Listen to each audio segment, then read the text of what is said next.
Cauvery business பார்த்துக்கிட்டு இருக்க வருங்கால கோடீஸ்வரர்கள் இவருக்கும் வணக்கம். வணக்கம். இந்த வீடியோவில் எதை பற்றி பார்க்க போகிறோம் அப்படின்னா, இப்போது மார்க்கெட் ஹையாக இருக்குது அப்படிங்கிறது ஒரு பக்கம். இன்னொரு பக்கம் என்னென்னா நிறைய ஐபிஓஸ் எல்லாம் வந்துக்கிட்டே இருக்குது. இந்த ஐபிஓ வர்றதுனால மார்க்கெட்டுக்கு ஏதாவது பாதிப்பு வருமா, வேறு மாதிரியான ட்ரெண்ட் எதுவும் கிரியேட் ஆகுமா அப்படின்னு குருஜி வந்து உட்காந்து அவர் ஆராய்ச்சி பண்ணியிருக்காரு. அதை பற்றி இன்றைக்கி டீட்டெயிலாக அவர் பேச போகிறார். அடுத்த முக்கியமான விஷயம் என்னென்னா, ட்ரெண்ட் கம்பெனி இருக்குல்ல, அந்த கம்பெனி Nifty 50 இண்டெக்ஸில் ஆட் ஆக போகுது. அது சம்மந்தப்பட்ட இன்னும் நிறைய கம்பெனிஸ் எல்லாம் இருக்குது. அது எல்லாத்தையும் சேர்த்து இந்த வீடியோவில் பார்க்க போகிறோம். So let's welcome Guruji. Right. So நாளைக்கு வெபினார் பார்த்தீங்கன்னா பவர் செக்டார் பற்றி குருஜி பேசுகிறதுக்கு ரெடியாக இருக்கார். ஸோ நாளைக்கு காலையில் 11 மணிக்கு அந்த வெபினார் ஸ்டார்ட் ஆகும். எல்லாருமே ரெடியாக இருங்க. அண்ட் ஆஃப்டர்நூன் 2:30க்கு செபி ரிசர்ச் அனலிஸ்ட் சரவணன் நம்ம ஸ்டுடியோவுக்கு வர போகிறார். அவரு கூட ஒரு வெபினார் நம்ம கண்டக்ட் பண்ண போகிறோம். ஸோ அந்த வெபினாருக்கும் நீங்கள் ரெடியாக இருங்க. ஸ்டாக்கை டெக்னிக்கலாக எப்படி அனலைஸ் பண்ணணும், டெக்னிக்கல் எந்த அளவுக்கு முக்கியம், அண்ட் வந்து ஒரு ஸ்டாக்கை எப்போ வந்து நீங்கள் பிக் பண்ணணும், எப்போ விற்கணும் அப்படின்னு நிறைய விஷயங்கள் அவர் உங்களுக்கு சொல்லிக் கொடுக்க போகிறார். நிச்சயமாக அது யூஸ்ஃபுல்லான வெபினாராக இருக்கும். நிறைய பேர் கேட்டிங்க அவர் கூட வந்து பேசணும் அப்படின்னு, அதுக்காக தான் இதை நாங்கள் அரேஞ்ச் பண்ணியிருக்கோம். ஸோ ரெடியாக இருங்க. ஸோ இப்போ வந்து ஹூண்டாய் ஐபிஓ வருது. 25,000 crore அப்படிங்கிறது சொல்லியிருக்காங்க. இதுக்கடையில் பார்த்தீங்கன்னா ஸ்விக்கிக்கும் 10,000 crore மேலே பெர்மிஷன் கொடுத்துருக்காங்க. ஆல்ரெடி மார்க்கெட் ஹையாக இருக்குது அப்படிங்கிறது ஒரு விஷயம். இன்னொரு பக்கம் ஐபிஓ எப்படி ட்ரெண்ட் இருக்குன்னு பார்த்தோம்னா, ஐபிஓவில் இன்வெஸ்ட் பண்ணுறாங்க, ப்ராஃபிட் புக் பண்ணி டக்குன்னு எக்ஸிட் ஆகிறாங்க அப்படிங்கிறது ஏற்கனவே நம்ம பார்த்தோம். இப்போது ஒரு பக்கம் மார்க்கெட் ஹையாக இருக்குது, ஐபிஓ நிறைய வந்துக்கிட்டே இருக்குது. ஐபிஓ நிறைய வந்துக்கிட்டே இருக்கும்பொழுது, மார்க்கெட்டும் ஒரு பக்கம் ஹையாக இருக்கும்பொழுது நெக்ஸ்ட் வந்து என்ன நடக்கும்னு நினைக்கிறீங்க? ஏன்னா மக்கள் எல்லாருமே வந்து இப்போ நல்லா பணம் பண்ணிக்கிட்டு இருக்காங்க, ப்ராஃபிட் பார்த்துக்கிட்டு இருக்காங்க, ஐபிஓவில் இன்வெஸ்ட் பண்ணுறாங்க, டக்குன்னு ப்ராஃபிட் புக் பண்ணுறாங்க அப்படின்னா அடுத்து என்ன நடக்கும்? இது ஏதாவது வந்து வேறு மாதிரி இம்பேக்டை ஷேர் மார்க்கெட்லையோ இல்லை வந்து மக்கள்கிட்ட இருக்கக்கூடிய வெல்த்லையோ கிரியேட் பண்ணுறதுக்கான வாய்ப்புகள் இருக்குன்னு நினைக்கிறீங்களா? நிறைய இன்டர்நேஷ்னல் சிச்சுவேஷன் ரொம்ப கவலை அளிக்கிற சிச்சுவேஷனாக தான் இருக்குது. எதிர் வந்து இஸ்ரேல் ஹமாஸ் வாராக இருக்கட்டும், இல்லாட்டா ஆல்மோஸ்ட் டெட்டுன்னு சொல்லலாம் இந்த ரஷ்யன் யுக்ரைன் வாராக இருக்கட்டும், இல்லாட்டா அமெரிக்கன் பிரசிடென்ஷியல் எலெக்ஷனோட ரிசல்ட்ஸ் எப்படி இருக்கும், ட்ரம்ப் வின் பண்ணார்னா தென் சைனாக்கும் அமெரிக்காவுக்கும் இருக்க ட்ரேட் வார்னு இன்க்ரீஸ் ஆகிடும். அண்ட் அதே சமயத்தில் டெமோக்ராட்ஸ் வின் பண்ணாங்கன்னா மேபி இங்கே பாலிசி கண்டினியூ ஆகிறதுக்கு சான்சஸ் இருக்குது. அதனால் நிறைய அன்சர்டன்டி இருக்குது இன்டர்நேஷ்னல் ஸ்பேஸில் பார்த்தீங்கன்னா. அப்படியே டொமஸ்டிக் இதுக்கு வந்தீங்கன்னு வச்சுக்கோங்களேன், இங்கேயும் நிறைய அன்சர்டன்டிஸ் இருக்குது. அந்த அன்சர்டனிஸ்லாம் ஒன்று ஒன்றா என்னன்னு பார்க்கலாம். இது வந்து என்றைக்கு வேணால் அது எஸ்கலேட் ஆகி அது வந்து ஷேர் மார்க்கெட்டை போய் அஃபெக்ட் பண்ணணும் அப்படின்னு தான் நம்ம எடுத்துக்கணும். ஃபஸ்ட்டு இது பார்த்திங்கன்னா, இப்போ வந்து இந்த எஸ்எம்இயோட ஐபிஓ இருக்குது பாருங்கள், அதில் வந்து நிறைய ஸ்கேம் இருக்குது அப்படின்னு ஃபீல் பண்ணுறாங்க. அதெல்லாம் இன்வெஸ்டிகேஷன் வேறு போயிட்டுருக்கு. ஸோ அதில் நிறைய ரிக்கிங் போயிட்டுருக்கு. அதனால் வந்து அதுலேருந்து ஒரு பெரிய பாம் கூட வரலாம், சொல்ல முடியாது எந்த மாதிரி அது வந்து இம்பேக்ட் கொடுக்கும் அப்படின்னு நம்மளால் இப்போ சொல்ல முடியாது. ஆனால் அது ஒரு டேஞ்சர் அது. அண்டு செகண்ட் இது பார்த்திங்கன்னா, இந்த எஃப்என்ஓ ட்ரேடு பார்த்திங்கன்னா நேற்று கூட ரிப்போர்ட் வந்திருக்கு. நியர்லி அபவுட் 93% வந்து பீப்புள் வந்து மணியை விட்டுட்டு தான் இருக்காங்க. இருந்தாலும் திருப்பி புதுசாக பீப்புள் போயிட்டுருக்காங்க. அதே ஹேபிட் ஆகிட்டுருக்கு போல இருக்குது. திருப்பி ட்ரேட் பண்ணிட்டு தான் இருக்காங்க. ஆக்சுவலாக வந்து 1% ஆஃப் த பீப்புள் தான் நிறையா பணம் ஏர்ன் பண்ணுறதா சொல்கிறாங்க. மித்தவங்க எல்லாருமே லூஸ் பண்ணிட்டு தான் இருக்காங்க. ஸோ இது ஒரு டேஞ்சரு. அப்புறம் ஒன் மோர் டேஞ்சர் என்னென்னா, இது பாசிட்டிவ் டேஞ்சர்னு சொல்லலாம். என்ன அப்படின்னா, இப்போ நிறைய பிக் இஷ்யூஸ் வரப்போகுது. இப்போ பாருங்கள், இந்த ஃபெஸ்டிவ் சீசன் வேறு இருக்குது. ஏன்னா பஜாஜ் ஹவுசிங் ஃபைனான்ஸ் சக்சீட் ஆனதுலேருந்து என்னென்னா, எஸ்பெஷலி பார்த்திங்கன்னா 3.2 lakh crores வரைக்கும் ரைஸ் பண்ணாங்க அவங்க. ஆனால் வந்து ஆக்சுவலாக கேட்டது 6,560 கோடி தான். பட் மக்கள் கொடுத்தது வந்து அந்த லெவலுக்கு கொடுத்துருக்காங்க. ஸோ அதை பார்த்துக்கிட்டு இப்போ பாருங்கள், ஹுண்டாய் வந்து ஒரு நியர்லி அபவுட் $3 billion வர போகிறாங்க. இப்போ வாரி அவங்க ஒரு 3,500 crores அது மாதிரி. தென் வந்து ஸ்விக்கி வந்து அவங்க ஒரு 10,000 crores. இது மாதிரி 10,000 ப்ளஸ்ஸே நிறைய இஷ்யூஸை coming up another 1 or 2 months வரப்போகுது உள்ள. அப்போ இந்த இஷ்யூஸ்லாம் வந்துச்சுன்னா டெஃபினட்டாக சக்சீட் ஆகிடும். இது வந்து அப்படியே சக் பண்ணிடும் நிறைய ஃப்ளோட்டிங் பண்ணி எல்லாத்தையும். மார்க்கெட்டில். அப்போ வந்து செகண்டரி மார்க்கெட்டில் இன்வெஸ்ட் பண்ணுறதுக்கு பணம் இருக்குமா அப்படிங்கிறது கூட ஒரு கொஸ்டினாக இருக்குது. ஓகே. அண்ட் அஃப்கோர்ஸ் இந்த ஐபிஓலாம் வரணும், சக்சீட் ஆகணும். அது ஏன்னா நமக்கு வந்து ஒரு லிக்விடிட்டி நிறைய வேணும். ஏன்னா ஃபியூ ஸ்டாக்ஸ் தான் நல்ல ஸ்டாக்ஸ் இருக்கிறனால அதுலேயே போய் திருப்பி வாங்கி நம்ம வந்து வேல்யூவேஷன் வந்து ரொம்ப ஹையாக போயிடுச்சு. அதனால வந்து நமக்கு வந்து நிறைய சப்ளை சைட்லேயும் இன்க்ரீஸ் ஆகணும். அது வந்து பாசிட்டிவ் சைடில் தான் நான் பார்க்குறேன் இதோட எஃபெக்ட். பட் ஆனால் இங்கேருந்து மணி அங்கே போகிறதுக்கு சான்சஸ் இருக்குது. அதனாலேயும் நம்ம சொல்லலாம் இதுவும் ஒரு டேஞ்சராக தான் நம்ம எடுத்துக்கணும் ஃபார் த செகண்டரி மார்க்கெட் அப்படின்னு நான் ஃபீல் பண்ணுறேன். ஓகே. ஸோ பிரைமரி மார்க்கெட்டால் செகண்டரி மார்க்கெட்டுக்கு ஒரு டேஞ்சர் இருக்குது. சரி, அதனால் இன்டர்நேஷ்னல் ஈவெண்ட்டு எப்படி வந்து அது சின்னதுலேருந்து பெருசாக ஆக போகுது அப்படிங்கிறது தான் பொறுத்து இருக்குது. அது வந்து ஷேர் மார்க்கெட்டை அஃபெக்ட் பண்ணுமா இல்லையாங்கிறத. அதே மாதிரி இந்த இஷ்யூஸை நம்ம பேசணும் பாருங்கள். இது வந்து எப்படி சின்னதுலேருந்து பூதகரமாக வெடிக்குமா இல்லையா அப்படிங்கிறது பார்க்கணும் நம்ம. ஸோ இதெல்லாம் டேஞ்சர் தான். ஸோ இது வந்து ஷேர் மார்க்கெட்டை அஃபெக்ட் ஆகிறதுக்கு கிரேட் சான்சஸ் இருக்குது. ஏன் அப்படின்னா ஏற்கனவே நிறைய ஓவர் வேல்யூவேஷனில் இருக்கிறதுனால நம்ம வந்து இந்த இஷ்யூஸ்லாம் எடுத்து பேசுகிறோம். நம்ம இல்லாட்டா அதை பற்றி நம்ம பேச போகிறதில்ல. ஏன்னா எந்த ஷாக் வந்தாலும் நம்ம ஈஸியாக அட்ஜஸ்ட் பண்ண முடியும். ஏன்னா ஒரு கரெக்ஷன் தான் இருக்கும்.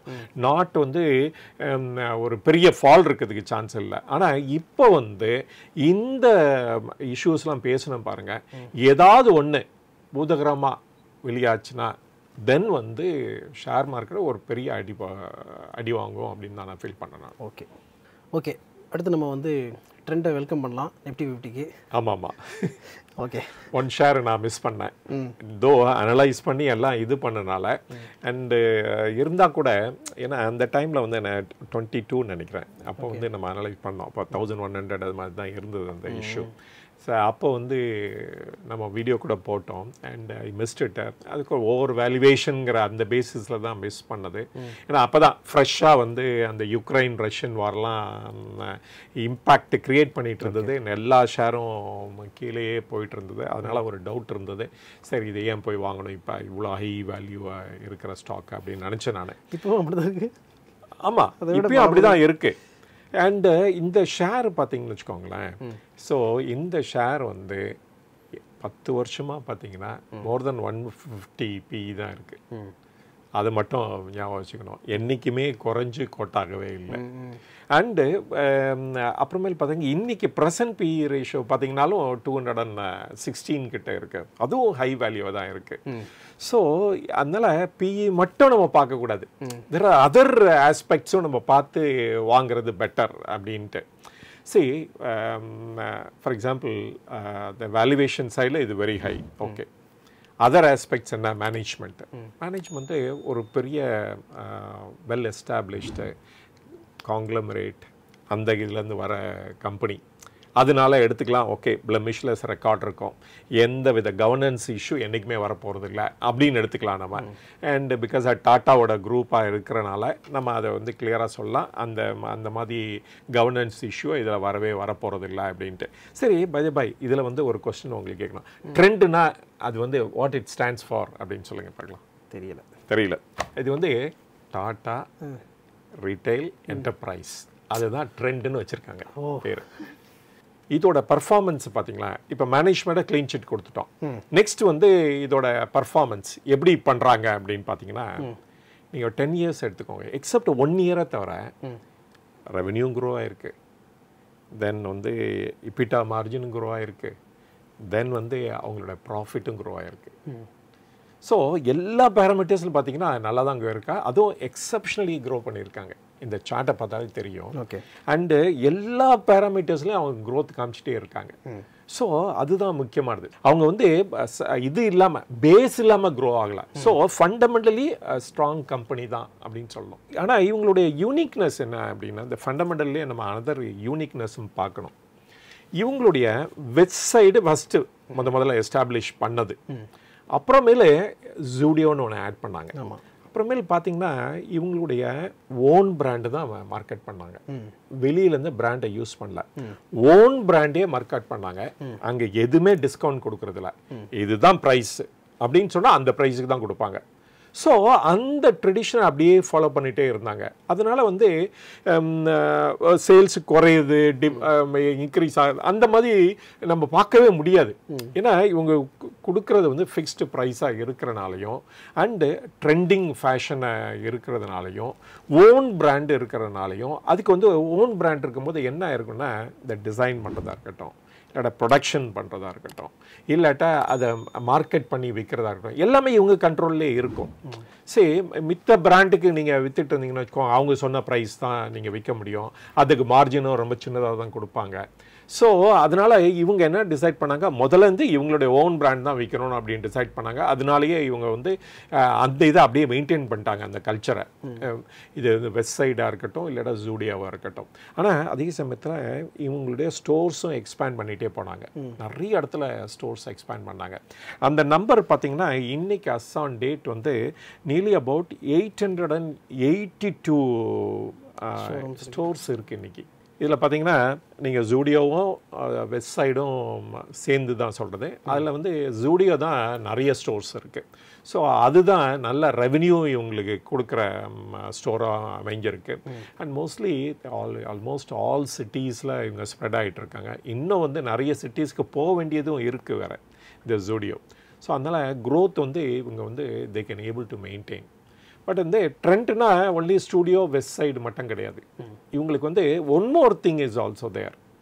என்ன அப்படின்னா ஸ்டார் பஜார் அப்படின்ட்டு இந்த இதில் வந்து இந்த க்ரோசரிஸ், தென் வெஜிடபிள்ஸ், அந்த ஐட்டம்லாம் விற்றுட்ருக்காங்க.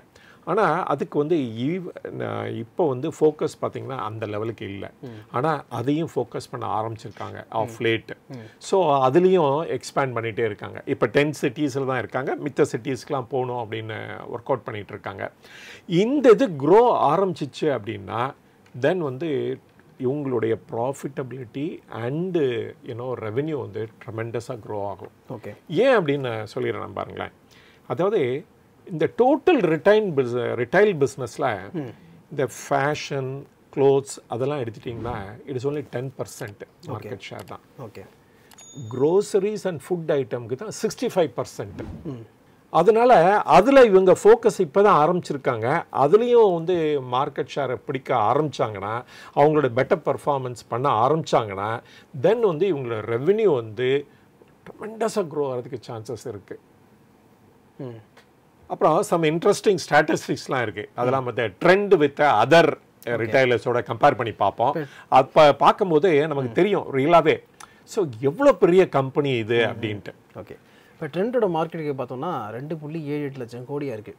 அஃப்கோர்ஸ் இன்றைக்கி இருக்க ப்ரைஸ் பேஸ் பண்ணி 7,700 rupees கோட் ஆகிட்டு இருக்கு. அதை பேஸ் பண்ணி பார்த்தோம்னா இதே ஏரியாவில் இருக்கிற மற்ற கம்பெனிஸ் ஆதித்யா பிர்லா ஃபேஷன் ரிட்டைலில் வந்து 38,000 கோடி, ஷாப்பர் ஸ்டாப் 9,900 கோடி, we mart 7,850 crore, Go fashion 7,200, V2 retail 4,235, Cantabil 2,050, Credo 1,350, Spencer retail 960. So டோட்டலாக வந்து 71,635 கோடி தான் இவங்க எல்லாம் சேர்ந்தாலே மார்க்கெட் கேட்பாரு. ரைட், இது உங்கெல்லாம் சேர்ந்து 3 times வந்து ட்ரெண்டு. ஸோ அந்த லெவலுக்கு அது பெரிய பிக் கம்பெனி. ஓகே, ஆனால் இந்த ட்ரெண்டையும் இந்த பேசுகிறோம் பாருங்கள், அந்த கம்பெனியை ஆட் பண்ணி பார்த்தா கூட still smaller compare to DMart. There is avenue Super market சொல்கிறோம் பாருங்க, அதோட ரொம்ப குறைச்சி தான் அவங்க. ஏன்னா இவங்க 2 பேருமே டிஃப்ரெண்ட் டைப்ஸ் ஆஃப் பிஸ்னஸ் பண்ணுறாங்க. அவென்யூ சூப்பர் மார்க்கெட் பார்த்தீங்கன்னா அவங்க வந்து normally they own the store எல்லாமே. பட் ட்ரெண்ட் அப்படி கிடையாது. அவங்க எப்படி பண்ணுவாங்கன்னா FOCO model, there is franchisee owned, company operated, அந்த மாடல் தான் அவங்க எப்பொழுதுமே எக்ஸ்பேண்ட் பண்ணிட்டு இருக்காங்க. அவங்களுக்கு வந்து அந்த ப்ராடக்டை அதை கண்ட்ரோல் பண்ணிக்கிறாங்க. ஆனால் ஃப்ரான்ச்சைஸு அந்த ஸ்டோரை பில்ட் பண்ணுறதெல்லாம் வெளியில் கொடுத்துட்றாங்க. ஸோ அதில் இன்வெஸ்ட் பண்ணுறதில்ல, அவங்க ப்ராடக்ட்டு அதை மார்க்கெட்டிங் அந்த இதில் தான் அவங்க இன்வெஸ்ட் பண்ணிகிட்டு இருக்காங்க. ஸோ அதனால் இந்த டிமார்ட் வந்து மச் பிகர் கம்பெனி தென் வந்து ஆல் அதர் புட் டுகெதர். ஆனால் ஒன் மோர் திங், இந்த அத்தனை ரிட்டைல் கம்பெனியும் எடுத்து ஸ்வாகா போடுறவர் யார் அப்படின்னா ரிலையன்ஸ் ரிட்டைல். 8.30 லட்சம் கோடி, அவ்வளோ பெரிய கம்பெனி. ஏன் அதனால் பண்ண முடிஞ்சிச்சு? நான் முதலே சொன்ன பாருங்க, அவங்க பண்ணுறது மோர க்ரோசரி அண்டு வெஜிடபிள்ஸ் அந்த மாதிரி ஏரியா. ஸோ அதனால வந்து அவங்களுடைய பிஸ்னஸ் வந்து வால்யூம் வந்து சச்சா ஹையாக இருக்குது. அதனால அவங்களுடைய ப்ரைஸும் வந்து பெட்டராக கோட் ஆகிட்டு இருக்கு. அதனால் அவங்கள இதை கேட்சப் பண்ணோம் அப்படின்னா இவங்களும் வந்து அந்த ஸ்டார் பஜாரில் ஃபோக்கஸ் பண்ணாங்கன்னா அந்த லெவலுக்கு ரீச் ஆக முடியும் in a decade or so. அப்படி தான் நம்ம எடுத்துக்கணும் நம்ம. ஆனால் அதில் ஃபோக்கஸ் பண்ண ஆரம்பிச்சிட்டாங்க, அதனால அதையும் கேப்சர் பண்ணுறதுக்கு சான்சஸ் கிரேட்டர் அப்படின்னு தான் சொல்லணும் நம்ம. ஓகே. ஸோ ஏற்கனவே நிஃப்டி 50 வந்து டாடா குரூப்பில் 5 கம்பெனிஸ் இருக்குது. இப்போ 6வதாக ட்ரெண்ட் ஆகுது. There is TCS, Tata Steel, Tata Motors, Titan, Tata Consumer Products, and இப்போ வந்து ட்ரெண்ட் இன்னைக்கு ஈவினிங்லேருந்து இன்க்ளூட் ஆகிடும். ஓகே. சரி, ட்ரெண்டோட அதர் கம்பெனிஸ்லாம் உள்ள வருது. ஒன்று வந்து Bharat electronics, Canara bank, JSW energy, and இன்னொரு கம்பெனி வந்து macro tech developers. Okay. So இதுலேருந்து என்ன தெரிஞ்சுக்கலாம் அப்படின்னா இந்த மேக்ரோ டெவலப்பர்ஸ் உள்ள வராங்க அப்படின்னா ரியல் எஸ்டேட் நல்லா பண்ணிகிட்ருக்குன்னு அர்த்தம். அதை புரிஞ்சுக்கணும். நம்ம ஒன்று அடிக்கடி சொல்லிட்டு இருப்போம்ல, இந்த real estate is picking up அப்படின்ட்டு. இதுதான் சிம்டம். ஸோ இந்த செக்டாரும் டு பி வாட்ச்ட் அப்படின்னு தான் எடுத்துக்கணும் நம்ம. ஆனால் எந்தெந்த கம்பெனி வெளியே போகுதுன்னா டிவிஸில், ஓகே, LTI மைண்ட்ரி, NTPC வெளில போதும். ஸோ இந்த மாதிரி கம்பெனிஸ்லாம் வெளியே போயிடுது. ஸோ இதெல்லாம் வந்து NSE டிசைட் பண்ணுறது, and twice in a year வந்து இது மாதிரி டிசைட் பண்ணுவாங்க. ஸோ அதனால் என்ன ஆகும் அப்படின்னா நிறைய ஃபண்டு வந்து வெளியே போகும். எந்தெந்த கம்பெனிலாம் 50லேருந்து வெளியே போகுதோ, எந்தெந்த கம்பெனிலாம் உள்ளே வருதோ நிறைய இன்வெஸ்ட்மெண்ட் வரும், எஸ்பெஷலி இந்த ETF and index funds. Okay, இதோட வீடியோ என்ன படிக்கிறோம், இதில் சொன்னது எல்லாமே எஜுகேஷனல் பர்பஸுக்காகவும் இன்ஃபர்மேட்டிவ் பர்பஸாக மட்டும்தான், சஜஷனோ அட்வைஸோ கொடுக்குறதாக இல்லை. அதனால் மென்ஷன் பண்ணிக்க ஸ்டாக்ஸ் எல்லாம் வாங்கணும்னு நினச்சிங்கன்னா நல்லா தெரிஞ்ச செபி ரிஜிஸ்டர்ட் அட்வைசரை கேட்டு டிசைட் பண்ணுங்கள். அடுத்து ஒரு நல்ல வீடியோ மீட் பண்ணும். அது வரைக்கும் உங்களை நீங்கள் பத்திரமா பார்த்துங்க, நல்லபடியாக இன்வெஸ்ட் பண்ணுங்கள். Thank you so much. தேங்க்யூ.